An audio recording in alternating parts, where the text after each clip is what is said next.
Yes, everybody, welcome back to Talking Wolves. We are back for a brand new match preview, the final away game before Christmas. Wolves are on their travels to West Ham United this Sunday for this match. One that Wolves really want to take advantage of, try and get some points on the board, especially away from home. And I've said it a couple of times over the last week or so on the podcast or the reviews. It would be great and really nice for Wolves to get some more points on the board. And of course, we could still do that next week against Chelsea, but this game is also a very good opportunity to do so. As always, I'll give my thoughts in today's video. We'll have the opposition perspective later on as well. But please do leave your thoughts and your comments in the comment section down below, and hit that like button and subscribe to the channel if you haven't already. As you can see, the little office and setup is a little bit more Christmassy now. We are into the final 10 days or so before Christmas. Doesn't feel like it just yet, but I'm sure we'll get there as well. But yeah, I'm going to be down in London for the game on Sunday. Really looking forward to it, making a bit of a weekend out of it as well. And yeah, Wolves haven't been fantastic on their travels. I think I read a stat earlier in regards to, and it'll probably pop up on the screen throughout the video, in regards to Wolves' poor form away from home. And frustratingly, a lot of those away games have been teams that you would generally consider to be slightly weaker than Wolves. Your Sheffield Uniteds, Lutons, possibly even your Crystal Palaces with the form that they've been on recently. And they're games that Wolves really need to be, doing better in. West Ham United have had a strange campaign. I mean, from some people from the outside looking in think they've been quite poor. Their standard of football is quite poor. Obviously, they had a really heavy defeat last weekend against Fulham. But they have sort of bounced back in the Europa League with a victory and topped their group in that competition. But it's typical, isn't it? We played Nottingham Forest last Saturday after they'd just lost out 5-0 to Fulham, and obviously that gave them a reaction.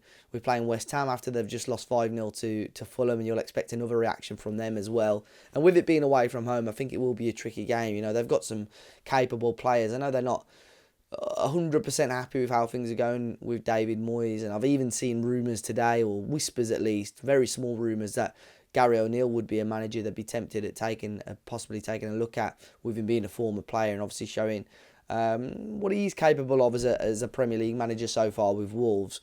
But yeah, I think they've got some capable players, like I said, Jared Bowen, Lucas Paqueta, Mohamed Kudus as well. I think they've got some really top players there, but still they haven't really been as good as what West Ham fans would want them to be. And Wolves are probably about the same. I keep describing this season as okay, because I think it's probably slightly better than in position where Wolves fans possibly expected at this time.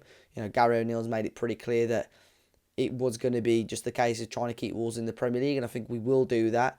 But I still feel that Wolves have got the quality, and at times just need a little bit more of a nudge. And hopefully with the January transfer window opening in about 2 weeks, we might have some new recruits, whether that be new forwards, new wide players, come in and freshen things up a little bit for us as well. Now, we did have a press conference. It was a Thursday afternoon press conference, and a day earlier than usual for Gary O'Neill, and gave us an update on some players. Mario Lemina, he did come off with a knock against Nottingham Forest. He's going to be available for this game, which is of course great news for Wolves fans. More great news is that Ryan Aït-Nouri should be ready and available. He was training just before the Forest game, but has been pretty much training all week this week, so hopefully he should be available for the game against West Ham, and we'll have a look at my predicted lineup in a minute. However, a player that won't be available and won't be in the squad for this weekend's game is Pedro Neto. Still out. Still really unsure what's going on there. Remember when Neto first put out the statement just after the Newcastle game, he said it'd be 2 weeks, or felt like it would be 2 weeks. So we may expect him back for that Fulham or Tottenham game. But it's still now, it's gone on even a little bit further than that, another 2 or 3 weeks or so, and we're still waiting. So Gary O'Neill is confident that he should be in and around the squad for that game next week against Chelsea on Christmas Eve. He said if there's not, there has been a major setback. So hopefully we do see Pedro Neto back, and that would be a lovely little Christmas gift for us at Molineux on the 24th to see him back. But with that team news, let's have a quick look at my predicted lineup for this game against West Ham United. In goal, we have got Jose Sa once again.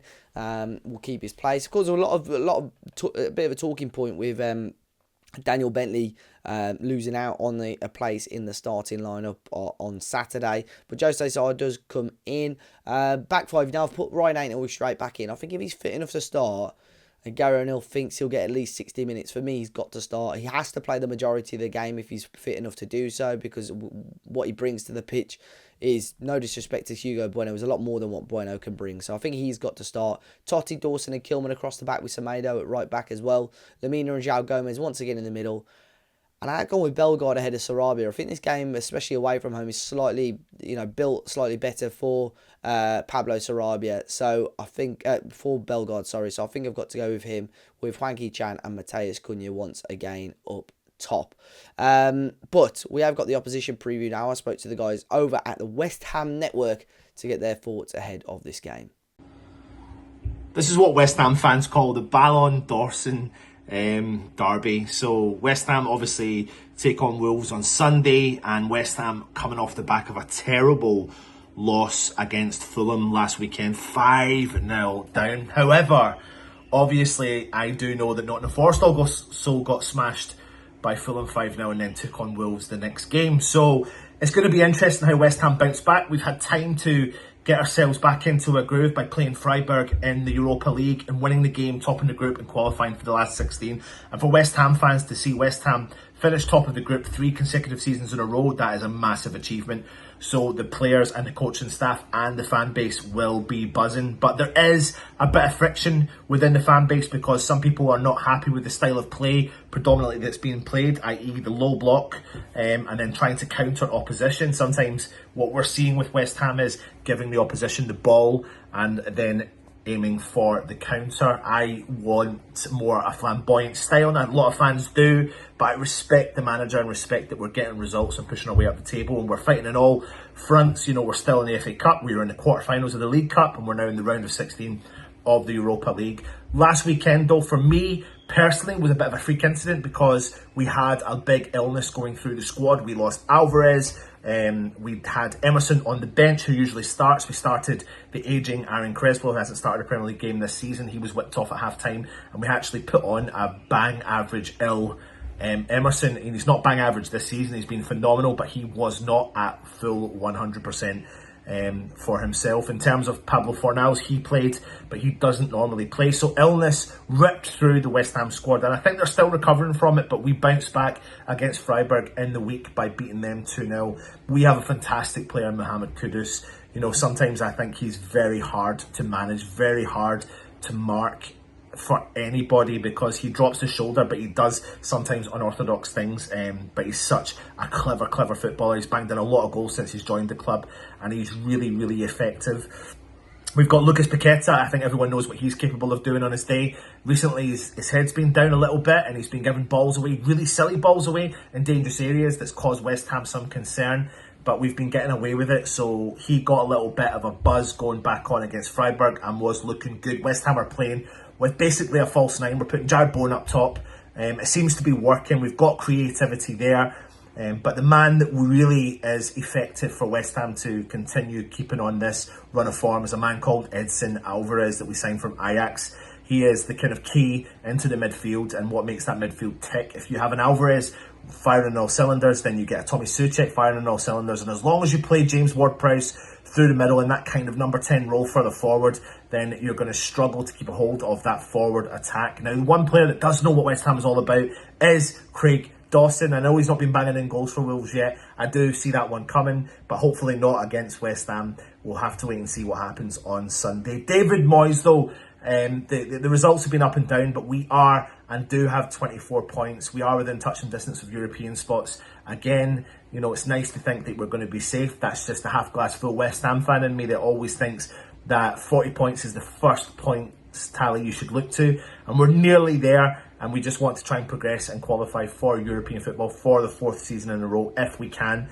It's going to be an exciting game. We're going to have to keep quiet your threats going forward. We all know what Gary O'Neill's about. Hwang is scoring some goals for Wolves, 8 in the Premier League, and we need to keep him quiet. And our problem has been our defence this season. Defensively, we're not doing well. Where last year defensively we did do well, but we are scoring goals where last year we couldn't put the ball into the back of the net. So we found our mojo for putting the ball in the back of the net, but we've also lost our mojo for conceding goals, and that's what makes interesting reading. For the game itself against Wolves on Sunday, I think it's going to be a high scoring game. If I'm being honest with you, I'm going to put my hand, my head, my heart, I don't know what I'm going to go with, but I think I'll go with a 3-2 West Ham win. I'll take that now.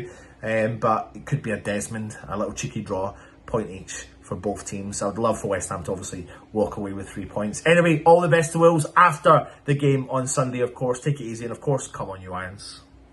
So big thanks to the guys there at the West Ham Network. I'll make sure I leave a link to them in the description down below. As always, guys, please do let me know your thoughts ahead of this game in the comment section. Going to be going down to West Ham, so I am looking forward to it. If you do see me, please say hello. And yeah, guys, I'll catch you for the post-match reaction outside the ground, and the fans react as well. Enjoy the rest of your weekend, and I'll catch you all very, very soon.